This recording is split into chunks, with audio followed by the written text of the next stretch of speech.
Alrighty. Hello, ladies and gentlemen. Welcome to the Giga Geeks podcast. I am your host today, the GigaGamerDad. And with me, I have the one, the only, Liam Patton. How are you, Liam? I am doing fantastic. I'm very excited today. I am too. I've been looking forward to this all day. You have no idea. Just to be able to bullshit and talk about random geeky shit. Like, why not? How's your day been, though? What you been up to? My day's been good. I did very little. I've been doing dishes all day and playing Cyberpunk, and that is about it. It has been... Dishes are practically the only thing I did today that was productive. I've been cleaning bowls and cleaning Night City streets, and that's it. I started playing the new, what is it? Starfield Shattered Space. I started playing that because it released yesterday, and I had to wait until I got home to play it from work. And I'll tell you what, I got like halfway through it. I'm like, all right, let's start a new character. I scrubbed it all, and I'm starting over. Because I want to see what the Surface Embrace does. Because I think that'd be interesting. I have a fairly nasty habit of deleting all of my save files whenever I start playing a new playthrough.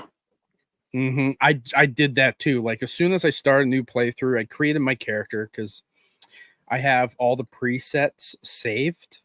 So I could just go through, run through, and remake the same character. Because I'm like, I like the way he looks. I just want to change his background. So I did that. And it was like, I saw both saves. Level 1, level 69. I was like, well, I ain't going back. So I deleted everything and just popped back into 1. That's funny. I'm like, let's do this. At your recommendation, I restarted playing Starfield. I have since stopped because of other things, but for a little bit I was replaying Starfield, and I have to correct something I said during the other stream. The gunplay is fantastic. Oh yeah, the gunplay is delightful. I love the gunplay, and I think that's the reason why I keep going back, because one of my favorite characters to play as is the bounty hunter, and just being able to like take missions off the board and just go hunt somebody down. Like, I could be in that fantastic. Forever. My favorite, if I have to name a specific thing about the gunplay in Starfield that just catches me, it's how clean it is. It's so clean. Well, I think, if I remember reading, Bethesda had id Software, who did Doom, come in and assist, like not fully take over, but assist with their gunplay to try and finesse it a little bit. Because it worked. The gunplay in Fallout, it's okay, but it feels clunky. I will not stand for trash talk against Fallout's gunplay. No. I love Fallout. Like, it is iconic for what it is. But as far as like gunplay between Starfield and Fallout, I think I prefer Starfield's gunplay. Oh, totally. But I'm a big fan of the Razorback right now. It's the best. Oh my gosh! If sex was a revolver, that's it right there. The Laredo revolver, I love that gun, man. I got what's the one you get from Freestar? The Deadeye. Boy, yeah, the Deadeye. And I love the look of that, like the cool engraving and everything in it. It just looks so nice, and I hate when I have to like give it up for something better. Yeah, that's something that bugs the crap out of me right now. I'm actually doing a revolver run in Cyberpunk. I'm doing the cool build. Oh, nice. Okay. Because that's what guns. That's like what, revolvers, and it's got such a good perk in it. It's called Deadeye, and if you are above 85% stamina, there's no shot spread at all on the pistol. So if you have a revolver that hits hard, it is first shot perfect. So if that reticle's on the enemy's head, you're hitting them exactly on that first round, guaranteed, no matter what. Oh, and man, that's awesome. It also, the level 20 perk for the same tree guarantees a crit if it's on a head, if you're above 85% stamina. So As long as you slow down and take your time, you can one tap anything that walks in front of you, and it is the coolest, the most. There ain't enough time. There ain't enough room in the. There is not enough room in Night City for both of us. Liam can't do the line correctly. I wish I had the amount of time you have to like devote to Cyberpunk. This is what, like, your third or fourth playthrough? This is my 6th playthrough in about a month. Oh Jesus! Yeah, I have a hard time keeping track with the games I do. Likely my final playthrough for a while because I have played every possible ending and every outcome. So what's next for you then? What are you going to play next? What's next? I'm probably moving to Dying Light next. Probably gonna. Yeah, I mean, it is spooky season, so Dying Light would be a good one to dive back into. Dying Light is awesome. I got Dead Island 2 on Xbox on sale for like the complete edition for $30 or $40. I got Dead Island remastered on my Xbox One. I have the remasters as well, and I was playing the remasters on my Steam Deck for a while, and you could definitely tell their age. Like, yeah, you're not nearly as fast as these modern games. They're not. The one thing that just constantly eats at me when I'm playing Dead Island is how much I want to play Dying Light while I'm playing Dead Island.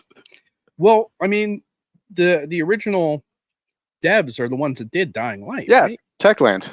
They so they just redid their whole formula and made it better. So they called it, when they were working on and releasing Dying Light, they didn't call it a sequel. They called it a spiritual successor.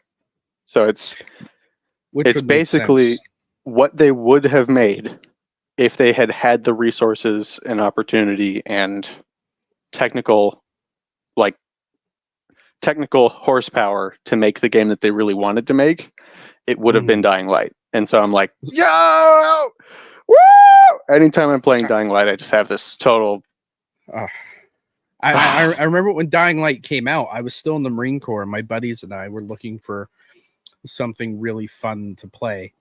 And that Dying Light, when it was releasing, was it. Like, we were like, oh, we love zombies. It's around Halloween. Let's all get this.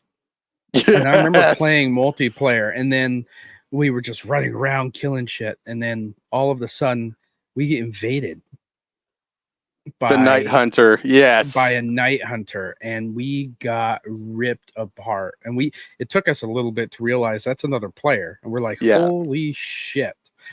And it just changed the way the game played. Like at a certain point, you realize, do I really want these assholes coming in and fucking me up? I just turn it off. Whenever that setting off.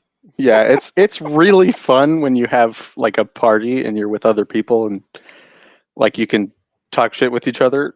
Because like when you can talk to the zombie while they're running around on the roof, it's really fun. But man, if I'm just trying to grind XP, I do not want somebody showing up and just eating me alive with. Well, it's just like with any game I play now. Like if I just need to grind something, or I have like a specific objective I need to do, I don't want to be bothered. I'm just going to show offline. Yeah, basically. Because I mean, I love my buddies, but I'm trying to upgrade a ship in Skull and Bones. I don't have time to go hunt bosses. Yeah, it's like, hey man, do you want to play together? It's like, well, I got to shoot this same enemy in the head 6,000 more times to get enough XP to do this one thing. So not really, unless you want to just talk. I'm busy. I'm doing this. As an adult, it sucks because you have to like decide. Totally sucks. Do I want to play with my friends, or do I want to do my own thing? And it is socially exhausting sometimes to play with some of my buddies, because I have a buddy, love him to death. He is not very good at gaming. And whenever I play, I am the guy that has to carry him, because I play everything on hard. Like Space Marine 2, we were playing on easy, and I was just mollywomping everything. And I'm like, are you coming? Are you following? Like, where are you at, he's bro? Like, getting eaten by monsters while you're just walking around. Yeah. And I was like, I love the guy, but I'm just like, I already beat this campaign twice by myself. and now I have to go through it on a third time, and I'm just walking through it this time because I beat it on its hardest. No achievements for it. Not worth the time. If you're gonna beat it just for like the achievements of completing something, play it on easy. You'll just run through it. The main gameplay is at the end where you have the multiplayer and you have the operations where you dive in with your buddies and you play that way. Speaking of diving in with your buddies, have you ever played Deep Rock Galactic? I love that's the one with the dwarves, right? Yes, dude. Deep Rock is great. Anyways, back to Warhammer. My thing is, I totally love the lore of Warhammer, and I only play games for the story. Mm-hmm. Well, most of the time. But so like the hardest difficulty, I always try to go for whatever the most realistic difficulty is. Oh yeah. So like my example that I always go to is Dead Space, because your weapon in Dead Space is a tool that is intended to cut through stone. Mm-hmm. And so when you're fighting against necromorphs and you shoot a guy in the leg with it, it should cut a limb off in one shot. Or two shots if they're particularly spicy. So even though easy or the first two difficulties are pretty much baby mode, I play on them because they're the most immersive for me. They're the most like, this is what would happen here. Which I understand. I'm definitely the opposite. I like the challenge. I live. Now, if you're playing challenge. Warhammer, you got to play it on the hardest possible difficulty, no matter what you're doing. I mean, that's the most realistic for Warhammer. What do you mean his normal bone teeth didn't bite through ceramite armor? It's like, well, or the chain sword isn't cutting through shit like it should. Yeah. Like, I have a hard time. I like to immerse myself, but it's more along the lines of my actions. Like in Starfield, I'm playing it on the hardest. I get set the experience level up plus 75 because of how hard it is. But I like to grind as well. Like I like to have a little bit of a challenge. I like to feel like that badass that I envision myself being. You know what I mean? Yeah, I just like stealing. which is great. Like I'm a big I don't know how to really describe it. I want people to play where no, I'm an asshole. I'll just shoot anybody. No, I like to play. I want people to play how they want to play. Like personally, the way you playing on easy, not affecting me unless I'm joining your game. Smell like bitch in here. Exactly. That's how I come in. And then I leave and they're like, oh, thank God that asshole's gone and thank God we finished that level. But I just want people to be happy playing what they're playing. And if it means that you play it on easy, dude, go for it. Because I know a lot of people that play shit on the easiest and they have just as much fun as I do playing it on hard. Yeah, I'm here. Oh, okay, there you are. I'm just thinking. Something I was really excited about is being focused from a total lore perspective. I liked seeing the Rippers in Warhammer or in the Space Marine 2. Mm-hmm. Do you know what Rippers are? Which ones are those a Tyranid? Yeah, there's a Tyranid, but the thing is that nobody knows what they are because they're the little tiny Tyranids that are all over the ground. The little ones that are always eating corpses and just munching on stuff. Yeah. So you have a mission with that, and you bring in a flamethrower. Yeah, in game they're not much to look at, but in lore they're like the most dangerous thing that the Tyranids have because you see them in game, and the developers are like, nobody wants to shoot 40 billion of these. Well, they swarm. Yeah, they swarm. But in lore, they like bury cities under their swarms. So there's no way to make that fun to fight. Oh God, no! I can't even imagine how to make that work. Like, I'm pretty sure it was taxing on hardware enough as it is.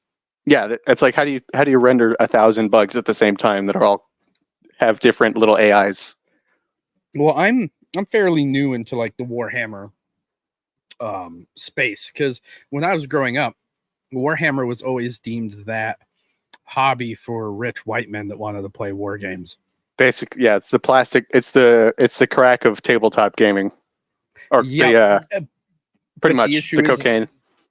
It prices a lot of people out of the hobby. So it was one of those where I was like, you know what, I'm not too interested. And now I'm starting to dive into like the lore and everything, and I'm like, God, if I was into this when I was a kid, I don't think I'd be into Star Wars nearly as much. It would be, dude. People, all right. I'm about to say one of the spiciest comments, that one of the hottest takes a man can drop as far as nerd content goes. I mean, that's what we're here for, man. Star Wars is about as, how do I put this, Disney as it gets when in sci-fi. You want to know what my first science fiction film was? What was it? Alien. Dude, that was, I mean, I grew up with my I have fairly young parents. My dad, I think, just turned like 50. My mom was 15 when I was born. And when I was growing up, my grandmother let me watch Aliens when I was 3. And yeah, buddy. Since then, yeah, buddy. I have all the graphic novels. Aliens was always like one of my favorite. It still is one of my favorites. Like I saw Alien Romulus in the theaters, and it's the first movie I've seen in the theaters since COVID. I haven't seen that, but I want to. Oh my God, is it good? I have a popcorn bucket. I got one of the popcorn buckets. My wife and I have the popcorn bucket from the Batman. Okay. Yeah, I got like one of those like egg chambers. Oh, that's cool. It was so. It's right here. Let me grab it. You ever reach into your popcorn bucket and get pregnant?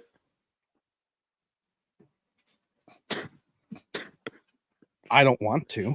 Look at this thing, man. Dude, that's actually cool. Oh, yeah, like it opens up on the top. Dude, I worked in a movie theater for years, and the hype train on the new popcorn bucket. Oh, that's cool. Oh, it's so fucking cool. I keep it right underneath my Xbox. I don't think I'll ever use it for popcorn, but like just to have it. It was like a $30 popcorn bucket. Yeah, that is cool. You could put a figurine inside it if you find one that's particularly. I was gonna try and see if I could find like a plush face hugger and put it in there. That'd be funny. Yeah, like I'm with you. Like Alien is one of my favorite sci-fis, and I think it borderlines more sci-fi horror. Well, totally. But that's one of my favorite things about sci-fi in general as a medium, because good sci-fi has a horror element. Oh yeah, like because real life has a horror element. You need to like be aware that like, if you're walking down the street, horror, that's what it's called. Well, not even necessarily that, but if you're walking down the street in real life, there's like a very small % chance, depending on where you live, but there's at least like a 1% chance that somebody's going to stab you.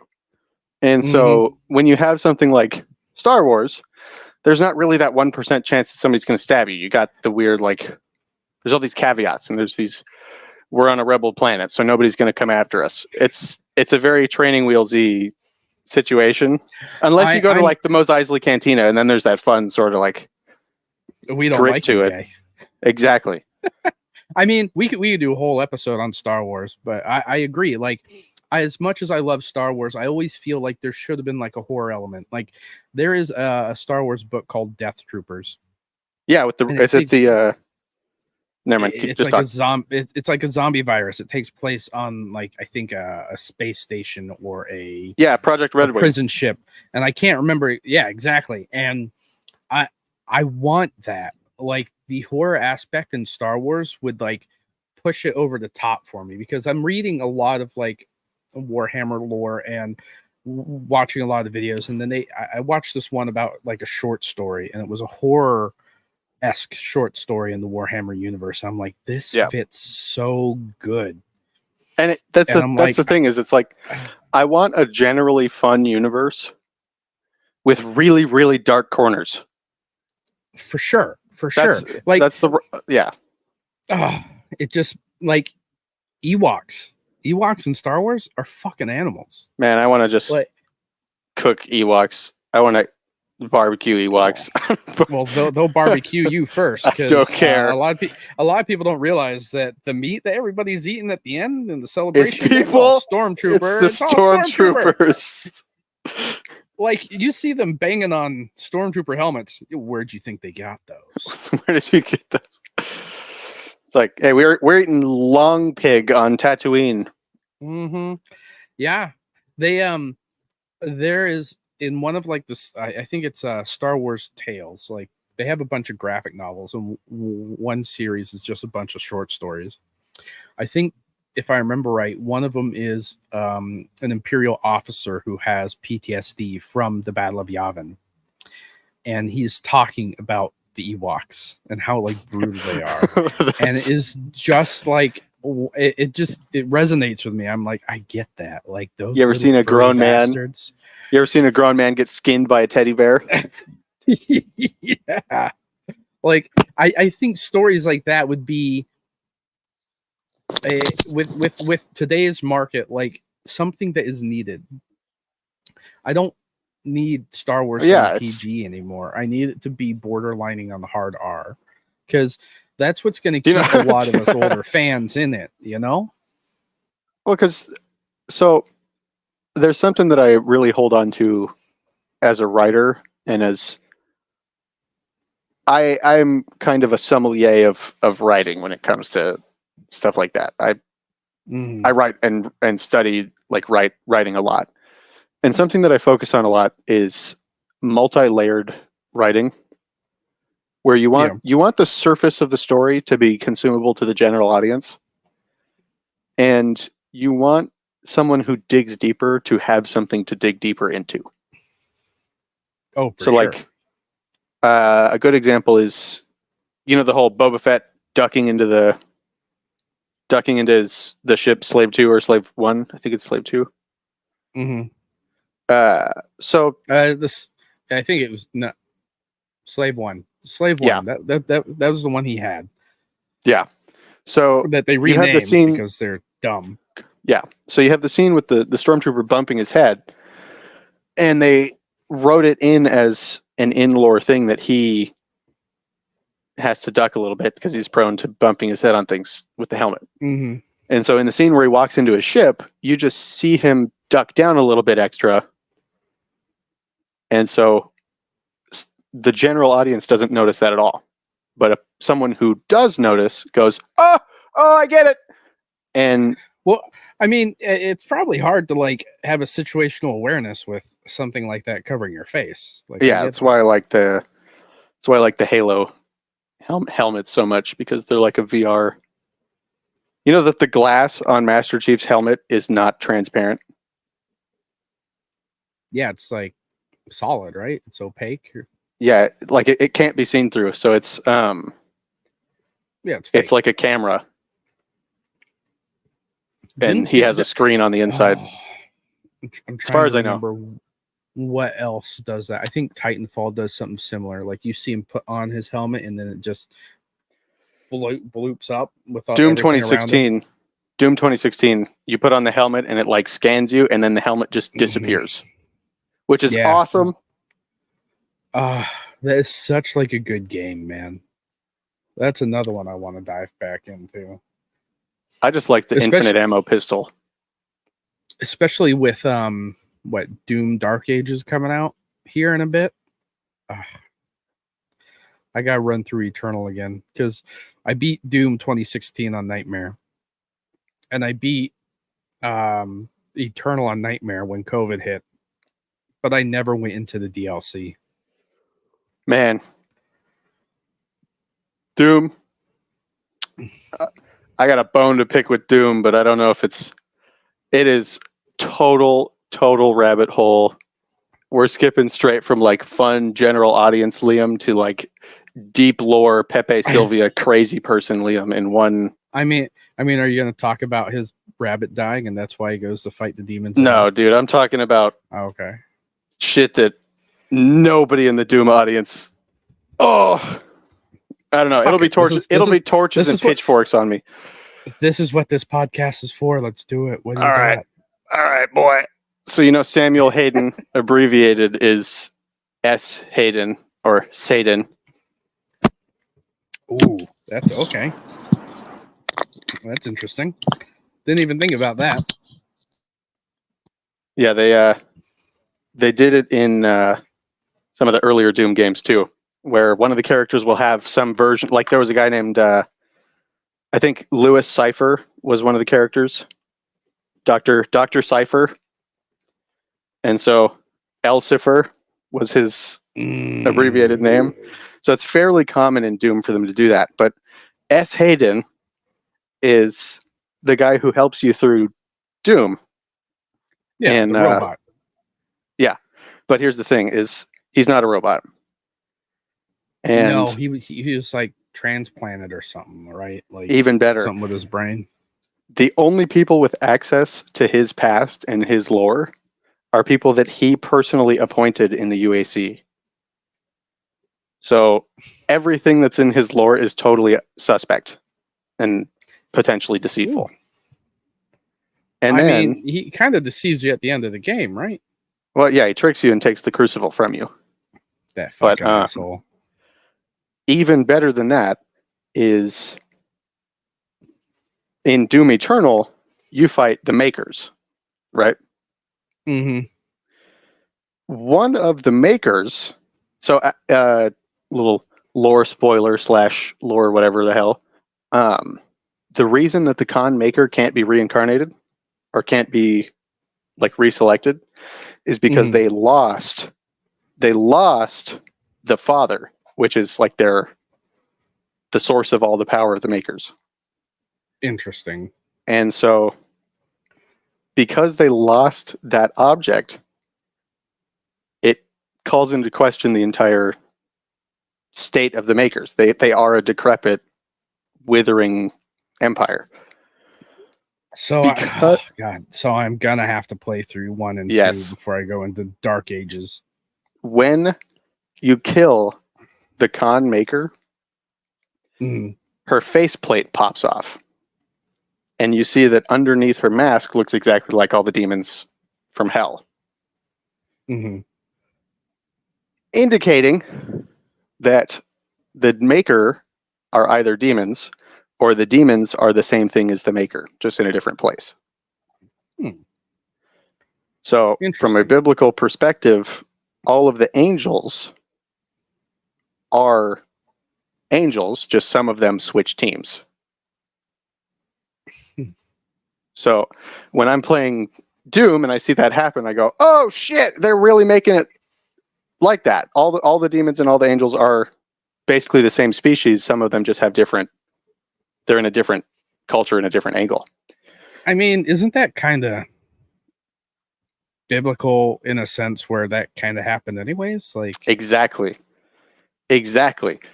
But guess what? Do you know what the Maker tech looks like? I vaguely Samuel Hayden's armor. Remember. Oh, I didn't even make that connection. Samuel Hayden does not have armor that looks like the rest of the UAC's technology. He has armor that looks like Maker technology. He could be either a Maker or a demon or both. S. Hayden, the fallen Maker, who stole the power of the Makers and used it to corrupt humanity.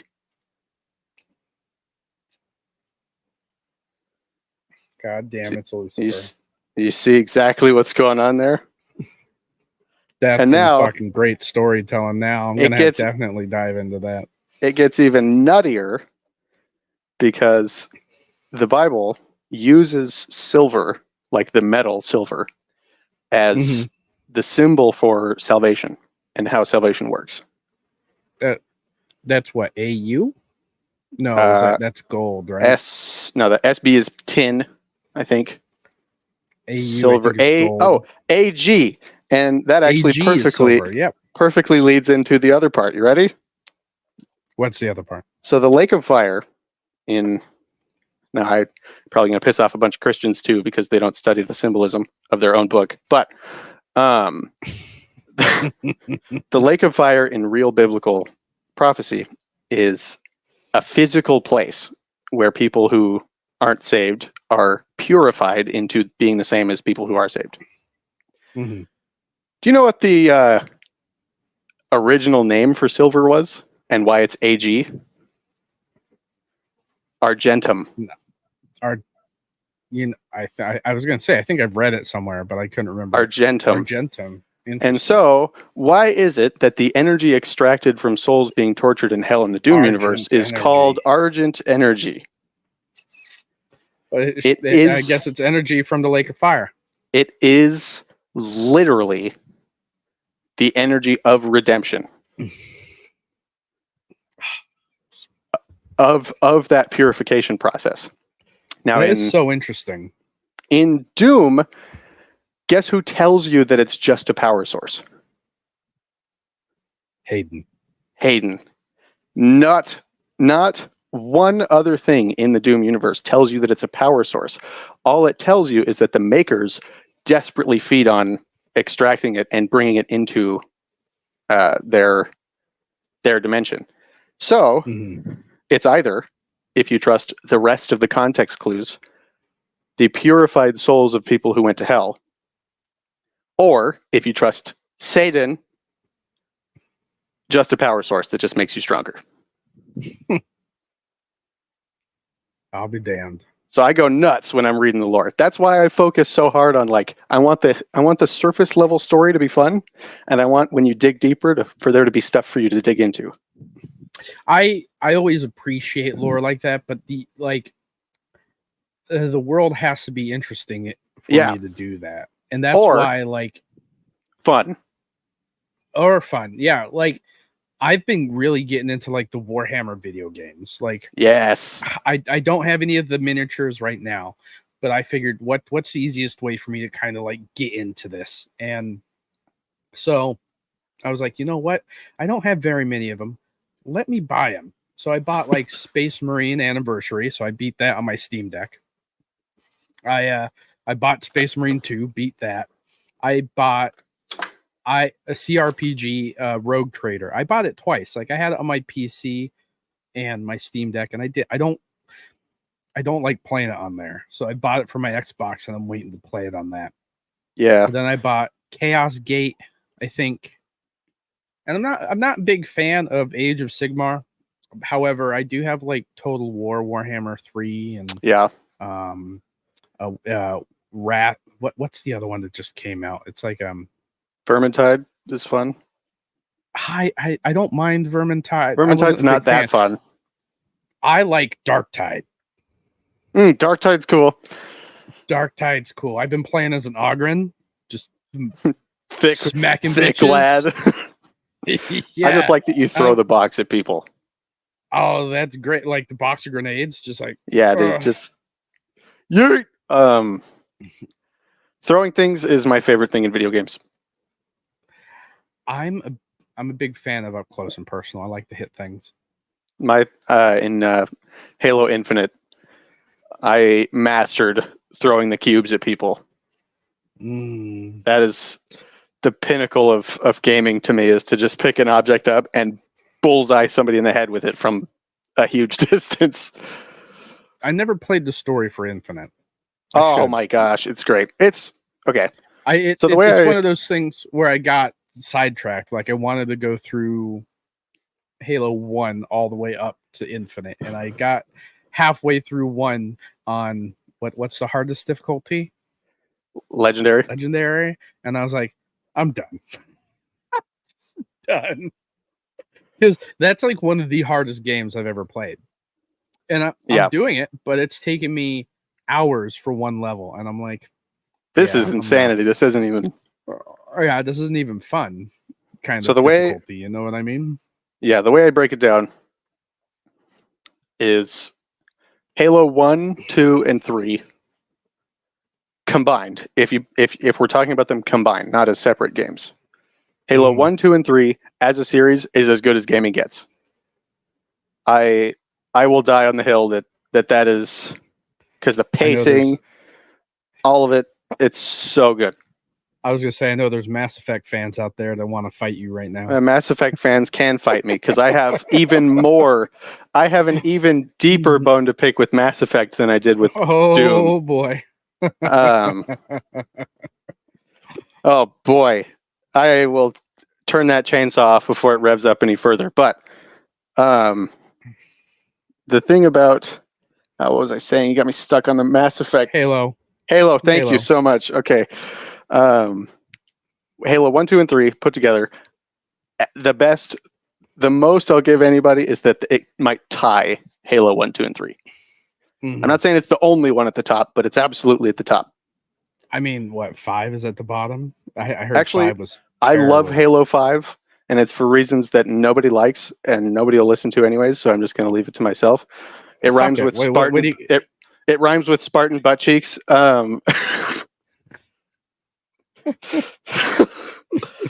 No, again, right. me being the symbolism maniac. Halo 5, if you play it without thinking about the deeper lore, it's like, okay, well, whatever. This is kind of just a standard Hollywood.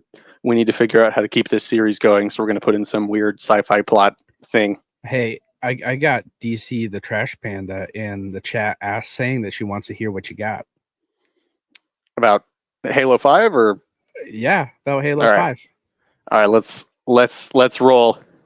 Let's do it. I mean, we got what, another hour and a half? I'm not perfect. This is going to be before 10. This is going to be nerdy. Hell yeah. Halo 5 is, there was a specific line that I hated Halo 5. I only played Halo 5 just to say that I was playing through the whole series in order. Mm-hmm. And while I was playing it, almost at the end of the game, almost at the very end of Halo 5, Cortana says the created surpass the creators. And I went, hold on. You just opened a can of worms because, again, I study symbolism. I study like the way language works. And you accidentally, Cortana, just turned this into exactly the same story as Doom. Exactly the same background context. Who was the antagonist of 5? Was it, what were they called? Cortana, the created. The create. Oh, Cortana when they said is the that created. The created have surpassed the creator, and I went, "Oh, you just opened a can of worms." And so that's why she's the bad guy in 5 in Infinite, right? Exactly. And so I pulled the same connection again. You can either look at the whole context of the in-game universe, or you can take the word of one of the main characters. And if you're just taking the word of the main characters, first of all, shame on you, because people lie and video game characters lie. But for sure. But if you take into account that Cortana isn't an omniscient being, she's not written by someone who's saying that she knows everything, you can very easily see her as a fallen version of what she should be. Her job is to protect humanity and to understand the Forerunners. And so in denying her purpose and attempting to surpass her creator, she creates all the rest of the problems. I mean, that's like the equivalent of Skynet. Like the way to save humanity is destroy it, right? Exactly. Yes. And so which is crazy to think about, that it just goes full circle. It reminds me of Gandhi in Civilization, where he's so pacifist that he ends up using nukes at the end of the game. Oh yeah, do you know about the overflow? Yeah.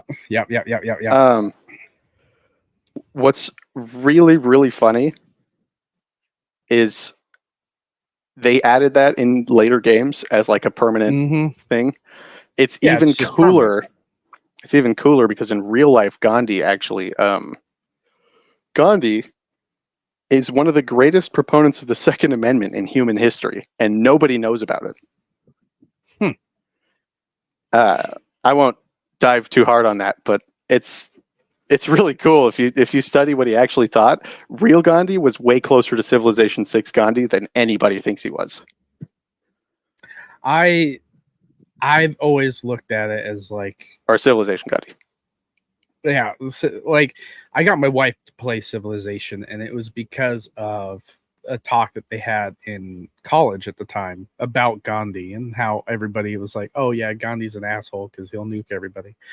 But it just makes me like thinking about like the philosophy of that, where you're going to save humanity, you have to destroy it. I think that's like a trope that's been used in a lot of sci-fi and video games lately.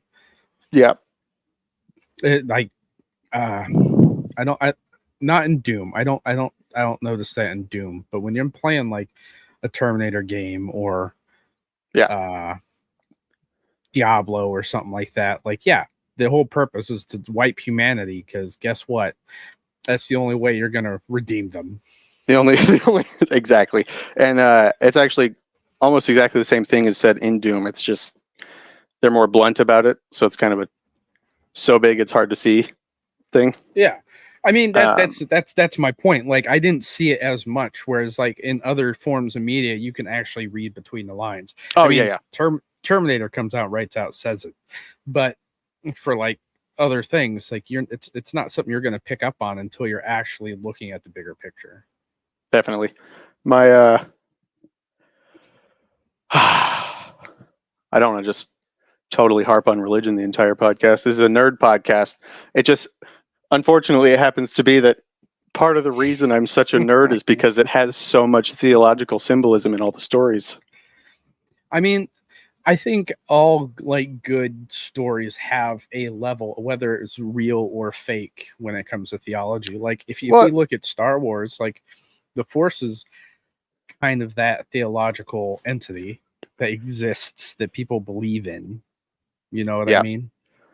Like Han Solo comes out and says the Force is hocus pocus and ends up believing it in the end, but that's because he's seen things to make him believe in it. Well, one of the most famous lines. One of the most famous lines in Star Wars history. I find your lack of faith disturbing. Mm-hmm. And it's really easy to just boil it down. If a game doesn't talk about your soul, it's not talking about the most interesting and most important part of the whole thing. So, I mean, it could be fun. It could, I play a lot of Terraria, and that doesn't really bother with it. But I mean, I could probably name more games that don't have anything to do with theology. But my wife plays a bunch of Geometry Wars. Games do. Oh, that's an oldie but a goodie. Geometry Wars is awesome. I play a few like relaxing games that don't have anything to do with it, like Lightyear Frontier, where you're just playing as a giant mech and you're farming. The most relaxing game I play is The Surge. That's you. Once in a blue moon, I want a game where I'm not just going around killing people. And I know what certain people would say about games like that, but you know what? We all don't have to be manly men sometimes. We can all relax. I relax at my best when I'm bleeding out of my eyes. I do know exactly what you're talking about. It's a shame that didn't go the way I hoped it did, but it is what it is. We'll make do. We can find better people to talk to. Actually, I'm trying to get I don't want to say her name, but the person who's in the Discord with us. I'm trying to get her on here because her opinions on all these games are extremely cool and extremely like lore deep and focused. Oh, that'd be great. Like, more the merrier. I mean, I'd like to have at least 3 people on some of these. That'd be nice. That sounds fun. I have some people in the chat that I know personally that we can invite later on down the line. And speaking of the Trash Panda, she's saying Stardew Valley. And actually, that's one I played a little bit of when my wife and I were still engaged. I bought it for like my Switch, and it was something I'd play in bed at night while I was trying to go to sleep. Because I don't know if your wife does this, but when we were dating, she wanted me to come to bed with her every night. And I am a night owl. So neither my wife or I can sleep at all if the other one isn't there. Okay. So you have that issue. But I fall asleep and then I wake up at midnight and get on the machine and start going nuts. I'm sure like I would if she's watching this is gonna be new. I don't think this is gonna be new to her, but I would wait for her to go to sleep, turn off my Switch, and then go out into the living room and play like Jurassic World Evolution. Yeah, buddy. Like I can survive a work day for 5 hours of sleep. Doesn't bother me. I'm regularly up till at least midnight, 1 o'clock at night, and then I go to work at 5, 6 in the morning and start working at 7. I function on no sleep. Philosophically, and like from studying the brain, I know that early to bed, early to rise is the best possible way to do it. But the problem is my disability makes it very difficult to sleep.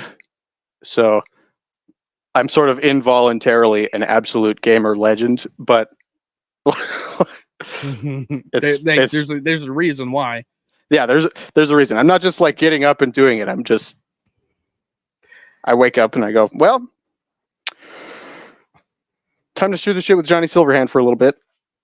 Well, I'm lucky that I can sleep practically anywhere. Because, I may get like 4 or 5 hours of sleep at night. And I generally handle the kids at night if anything happens because I can function. But during the day, like I'm lucky I have a job where I can go sleep in a recliner for a few hours or catch a few Z's here or there. And being able to sleep anywhere has been extremely helpful. Like today, my son, I put my little girl down for bed for her nap. She didn't go to sleep until right before we were supposed to wake her up. But nice. My little boy, he fell asleep on my chest, and I'm sitting there playing Starfield. I'm like, you know what? We're gonna fucking nap. We're both doing this now. I turned off Starfield. I laid him down, and I laid down right next to him. I'm like, let's do this, and we both slept. And I'm like, I need to do that if I'm going to be able to function with everybody else. And now that it's what 8:47 here. I'm gonna be up for a few more hours. I plan. What time is it where I'm at? Starfield in 5:47 here. Oh, yeah. You're what? California? Chat, figure out our time zones. I'm in Oregon. Oh, Oregon. That's right. I vaguely remember talking about that. The land where the sun does not shine. It's a 3-hour gap. I mean, we could have figured that out. Oh, Trash Panda says howdy. Must be in the same area. Hey, diddly ho. I'm in Medford if you want to mail me a pipe bomb. I grew up in Colorado. And we're going out there in March or April. And I'm sure the time zone's going to kill everybody. But I'm excited to see how my kids and my wife are going to do with the low oxygen content. Me laughing at my family suffocating. Knowing that, they're not going to suffocate, but they're going to be really tired. It's going to be like, whoa, dude. I'm going to be like, yeah. Hey, how we doing? And everybody's like, please. Door stuck. Please. I remember when I went to boot camp, I was running laps around people because my body was just not used to that much oxygen. I went to boot camp in California, and it was at sea level. So going from a mile high down to sea level, I was living the life. And then as time progressed on, like that tolerance finally like leveled out. And I'm sure once I go back to Colorado, I'm gonna be like, help. Altitude training is unfortunately very, very easy to lose. Well, I think a lot of like football teams or a lot of sports teams actually go up to like Colorado to train. Yep. Before the season, which makes sense. Like, why not? But yeah, I haven't been in like 10 years. I left in 2010. I think I may have went back once or twice while I was serving still. Yeah, it takes like family. It takes like a month to lose almost all of your aptitude. Mm-hmm. But I mean, I'm excited to go back. But that's not the nerdy things we're here to talk about. Yeah. You know, if you don't, well, okay. If you don't know the people who are talking about stuff, you can't tell as much about why they're talking about stuff the way they are. I mean, fair, but we this is a podcast. They're gonna learn who we are. They're gonna figure it out. You gonna learn. Yeah, they're gonna be like, GigaGamerDad's an asshole, and Liam is the weirdo Talking about shit that nobody asked about. theology and video games. Yeah, it's gonna be great. Sir, this is a Wendy's. This is a Wendy's. That's one of my like favorite memes. What was I going to mention? Oh, I wanted to bring this up because I think it's hilarious and totally embarrassing. I own $400 worth of copies of just Terraria. Jesus Christ. Yeah, that's like how many. That's 20 like at how least. much I've spent on Starfield. That's 20. I own 20 copies of Terraria. Well, I own 20 copies. Holy shit! Yeah, I dude, mean, I have like it's called 5 or mental 6 illness. of Skyrim. It's called. I'm sure you have it on like what, your iPhone or your phone, and like what? Nope, anything I don't even think I have them. Oh shit! If you include the mobile version, I think I have 2 extra copies, maybe 1 extra copy. Ah, man. Oh, most of them are on Xbox. Let's talk about something nerdy or something within the industry. Xbox is rumored. Not only are they going to be coming out with a handheld, but the next console that they do is going to be open. Like I don't think open source is the way to say it, but what they're planning on doing is allowing like stores like Epic and Steam to run on the console. Oh, so more like a consoleized desktop. Yeah, and I'm all for it. I'm 100% for that. That sounds amazing. My issue being is now where am I going to buy my games?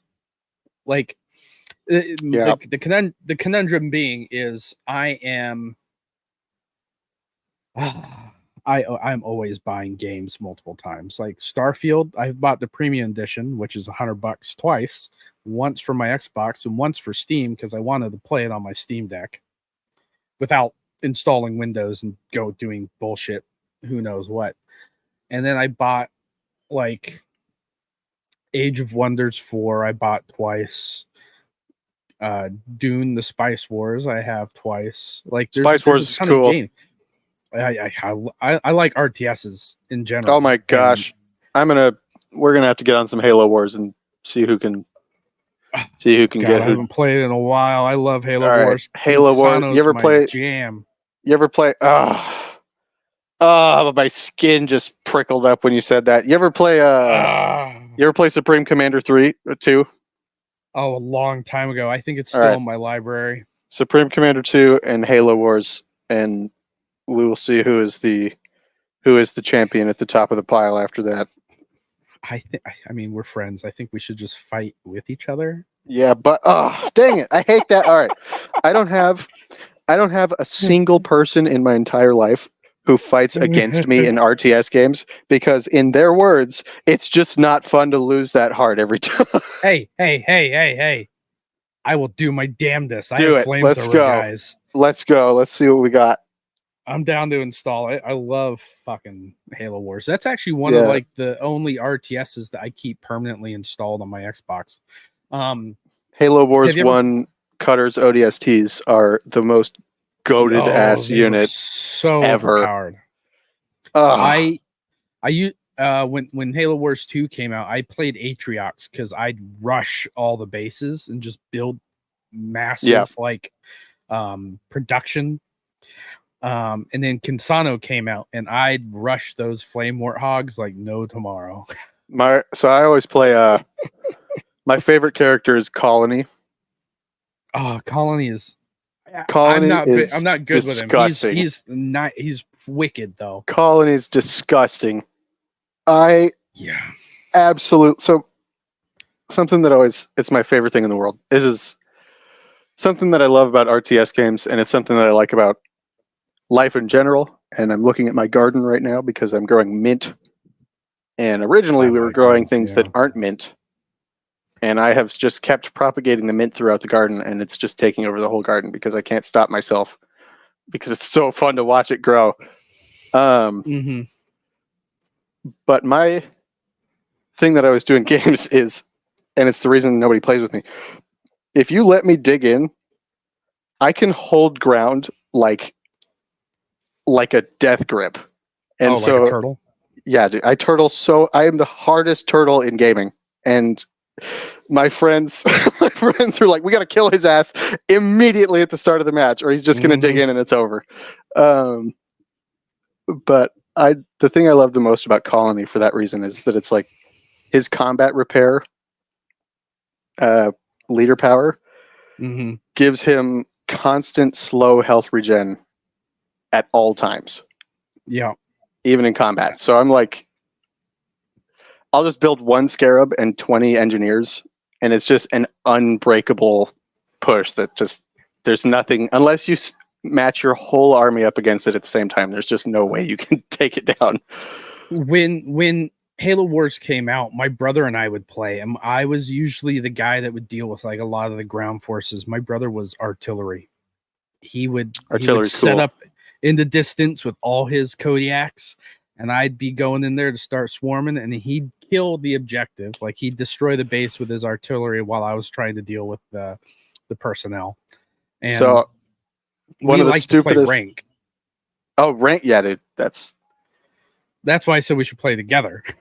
Okay, yeah, that actually sounds fun.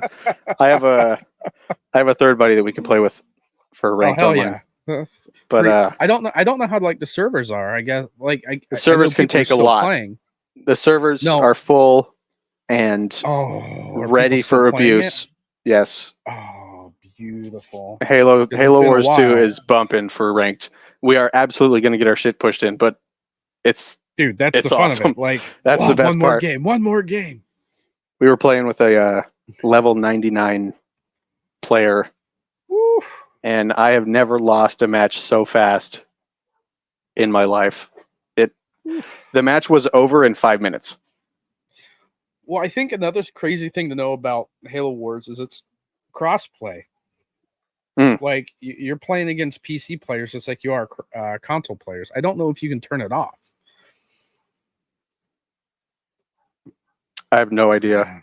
I don't know, because I'm sure like we get our asses handed to us with the PC players, because I don't have hotkeys.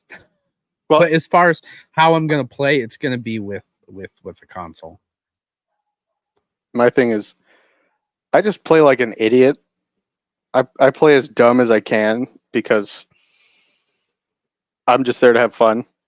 And learning how to get really good at the game while still playing like an idiot is like my favorite.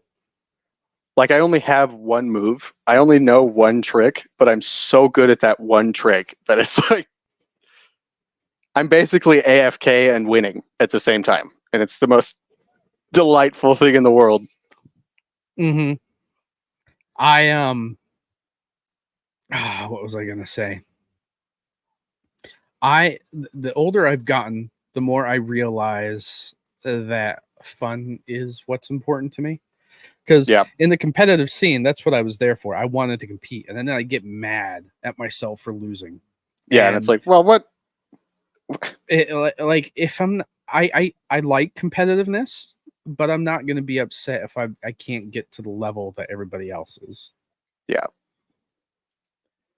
That level 99 player was like, you just got to grind on it. You just got to practice. You just got to, you can get super good at it. I'm like, yeah, but I don't want to. And he's like, but you can. And I was like, but I don't want to. I want to bullshit and just play the game. I don't want to. Those are the people I don't want to play with, because those guys take the game way more serious than I'm trying to. Like, I'm just trying to blow a night and kill some guys. That's it. Yeah. And that same guy said, I don't play campaign. And so I was like, what? Well, then what are you doing? My brother and I went and beat the campaign on Legendary up until like the DLC came out with like Colony, and we beat like the first 2 missions, and then we didn't finish it. Oh my gosh! Wanted to go through and beat the Legendary campaign for that. That's awesome. The campaign, but good. Oh yeah, it was so good. Like, Atriox is one of like the most iconic villains that has ever been around. I have a huge crush on Isabel. Is that the red AI? The AI, yes. Yeah. Man, as far as like factions or the guys to play as. Atriox, Sergeant Johnson, and Consano were my 3 top ones. My buddy hates playing against me when I'm Sergeant Johnson, because I'll just take a base and fill it with nothing but garages and just spam the mantises across the whole map so fast that it's just not even remotely fun. Yeah, because all you need is like 1 or 2 bases to make the resources, and then the other one to just where are they all coming from? It's like yeah. Another game that's very similar. I like that. I've been getting slowly into RTSs more and more on console. I like Iron Harvest. Have you ever heard of it? I have not. You ever play Stellaris? I have all the DLC for the console. Dude. And I mean, I would have all the DLC for because I liked being able to play it on my computer, but being able to keep up with all the DLC that's always coming out. You gotta have $300 a month sitting aside to just exactly like I'll wait until it comes out on console, and then I'll buy like the season pass for it, and then just wait for it all to come out. Like I'm looking on Steam right now, and I don't have 1, 2, 3, 4, 5. Let's see. I mean, all the DLC alone is like $357. Yeah, it's awesome. $359. It's totally ridiculous, and it is. You need to dedicate months to this game. Yeah. Stellaris is. And I haven't played it on console too much because it's kind of it's one of those games that's a bit intimidating with a controller. I actually find it really, really refreshing on console. I'm gonna have to like start playing it on console. Because I like the concept of it. Like it's a real time 4X kind of game. Because I was into like Endless Space 2, Masters of Orion. I mean, all the Civ games, but as far as like Galactic Civilizations 2 or 3, I actually have a system named for, or I named one of the systems. Oh, that's really cool. I beta tested it, and I helped back it. Oh, that's super cool. What'd you name the system? Armageddon. Sounds good to me. Because I wanted it to be like a home of like a Warhammer type of race. That works. Oh my gosh! Speaking of Warhammer, I created a monster. I created something that I fear. The creator fears his creation in this situation. In Stellaris, the first faction and race I ever created to play as, ever. They're called the Da, and it's D''A. Mm-hmm. And they are a fungoid. I think they're a slow reproducing, frail species with long lives, and they're fanatical spiritualists and fanatical militarists. Interesting. And they're just this totally fragile, totally weak little loser species. But the whole philosophy when I made them is they're going to be physically super weak, but rely totally on their technology and ships to handle things. And I've never beaten them. I've never, ever beaten them. Oh, do you set it up to where you can play against like factions you've created? Once you make a faction in Stellaris, it's added to the pool. Yeah. That might spawn. Yeah. And I have never seen any faction, let alone mine, anything. I've never seen anything stop them or even slow them down in wars. It is horrifying. I've never seen anything in the game. The end game crisis, the catastrophes, black holes opening up in all your systems. I've never seen anything slow them down or stop them at all. If they spawn, the game is over. It's the scariest thing. The first faction I ever made is just this demon that hovers in the background. It's like, hey, if you see me at all, it's totally, the game's ruined. You cannot beat it. The boogeyman. I've done something similar in Age of Wonders. Age of Wonders 4, like you can add these factions to the pool and then they will appear. And I created kind of like this this necromancer faction where you start off with people that are alive and then you change into the undead. Oh, that's cool. And it's like kind of like White Walkers. Like, oh, totally. You can get like these books of power. And when I play as them, I like to turn all the landscape into ice, and then all my guys have power boosts in ice. Oh, well, gosh. It's not so fun when you're playing against it. Biome spread is the most disgusting thing. Yeah. Oh. And I like games like that because, like, oh, I know how that guy plays. And then you see them warp into something, and you're like, I thought I knew how they played. So it's always my favorite thing when someone plays the game wrong, but does it better than like you're expecting them to. Like somebody pulls out a sword, but then he hits you with like the handle end of it and starts beating your ass. Oh yeah. I just like games that allow you to like have customization over like a bigger range of things, like the way gameplay itself works and not just appearance and stuff. Exactly. Like now I want to dive into something like Stellaris or I'll figure out how to send you the file for the DAW if you want to spawn them in your world and experience the heat that is that nightmare. I think you can import it on Xbox. I'm going to load it up right now. Mute my TV, obviously, and see if I can load it up to see if you can import files. Because I know you can on the PC side. If you can't, I'll just send you all the specs and you can make it yourself. I think it's like a code or something. So yeah, we're about to find out. It's so good though. It's genuinely, it's a total boogeyman. Like I literally, if I see their borders encroach on my own at all, I'm like, oh well, that's the game. I have no idea how to play against this. You're starting to cut in and out. Oh my gosh, I'm sorry about that.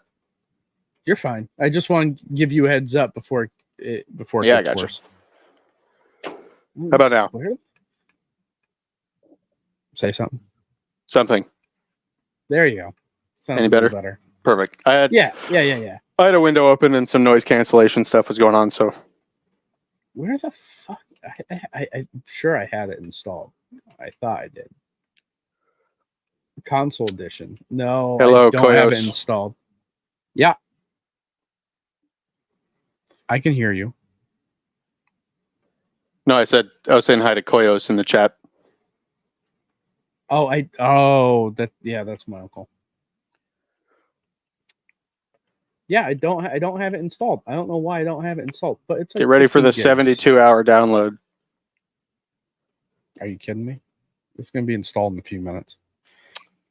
This guy with his fast internet. I mean, that was one of my stipulations when we bought the house looking for internet. I was like, we need the fastest we have. If it's not fiber optic, I don't want it. Yeah, exactly. Yeah, it's going at like 150 megabytes per second right now. Awesome. And it's like 15 gigs on the console. Oh, never mind. 250 megabytes a second. All right, big dick. We don't need to. We don't need. I don't need to stand for this. I don't need to hear this. Do you want me to take a picture? I'm still on my 35 gigabytes per second situation. Or no, one not gig even down. 1 gig 35, down. 35 megabits or whatever the hell it is. I'm such a caveman when it comes to technology. Stellaris is one of those games that I would find intimidating playing with somebody because I definitely don't have the skill there that is required to be halfway decent. Yeah. Because I think that's another thing that like intimidated me. Similar to like Crusader Kings. I liked Crusader Kings 3 especially. But there is like a depth of gameplay that I'm like, okay, I'm done. Like I can't. I'm I out. can't do this. I'm trying, but I'm out. Guess what I just thought Yeah. of? And Imagine a Star Wars themed Stellaris type game. you best believe I'm going to learn every single piece of shit there is. That sounds awesome, dude. Oh, the guys that do Total War games are rumored to be making a Star Wars game. That's either going to go really, really well or really, really poorly. Well, I mean, they've done extremely well with Warhammer. Well, they have, but Warhammer includes the Demonculaba. I don't know if Disney's going to let them get away with. I don't know either, but that's something that leads me to believe that they're going to be good.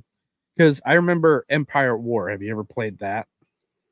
I've not. It's a Star Wars RTS, and you get like the overmap, which is the galaxy. You have to build like your units and fight over planets, but you get like space battles where you take your Star Destroyers in and your Mon Cal cruisers and everything and go into like That space sounds cool. battles.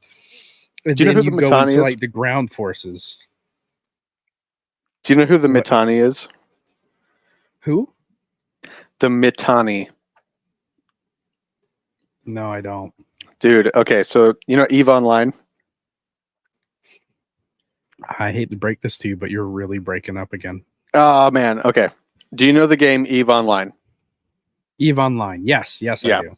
So the most powerful player who ever played EVE Online didn't actually play the game at all. He was a negotiator. He was a negotiator and a tactician and a businessman. And he told other players what to do in the game to run his empire. And he was so powerful that in real life, he could make things happen because of the amount of power he had in the game. You're killing me, Smalls. You are so breaking up. Ah! Agony. Dude, do you want to reset? You want to give me a moment to attempt to sort this out?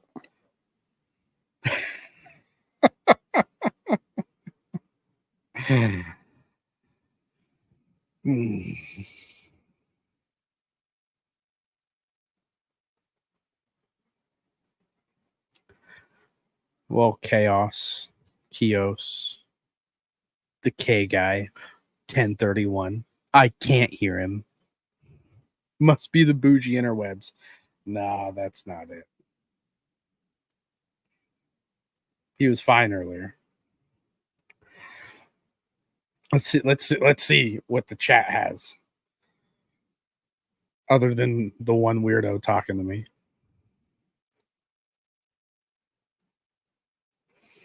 Oh yeah. Thanks, Armageddon. I am extremely original. Thank you. Glad you noticed.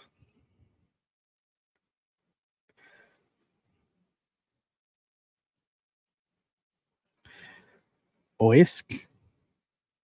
Oink. I think we need to just change your screen name. How's this working? Nah, you're still cutting in and out.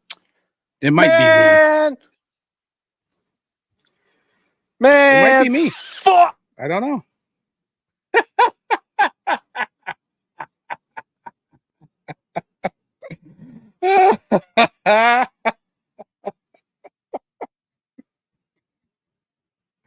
Chaos.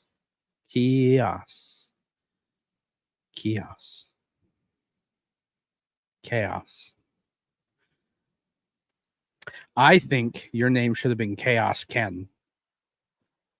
Koyos. That would have been a great. Koyos. Do what? Koyo. Am I back? I wonder. I swear it must be me because the first half of the. I'm gonna throw my phone in the river. The first. Listen, how about this? We'll cut it short tonight and we'll pick it up next week. Oh, that's all right. That works for me. I was gonna say nod, but I can't see a nod. Yeah, I'll nod. Well, ladies and gentlemen, that's gonna wrap it up tonight. We'll talk again next week, Liam. See how that works out. We need to get you like on camera. Get Yeah, these dude. ladies Gotta something to look at. get my sexy beast of a face on this camera. I hate looking at myself so much. We'll see. Well, whatever you said, Liam, I'll take your word for it. All right. All right, ladies and gentlemen, don't forget to subscribe. If you like the show or if you want to be on the show, please DM me, GigaGamerDad, on Discord, YouTube, Twitter, anywhere else you can find me. I'm on Xbox if you want to find me there. Let me know what you think. Let me know what you want to talk about. Let me know what you want to hear. Ladies and gentlemen, this is the GigaGamerDad podcast. I am the GigaGamerDad, the Giga Geeks. Have a good night, Liam. See ya. Bye, guys.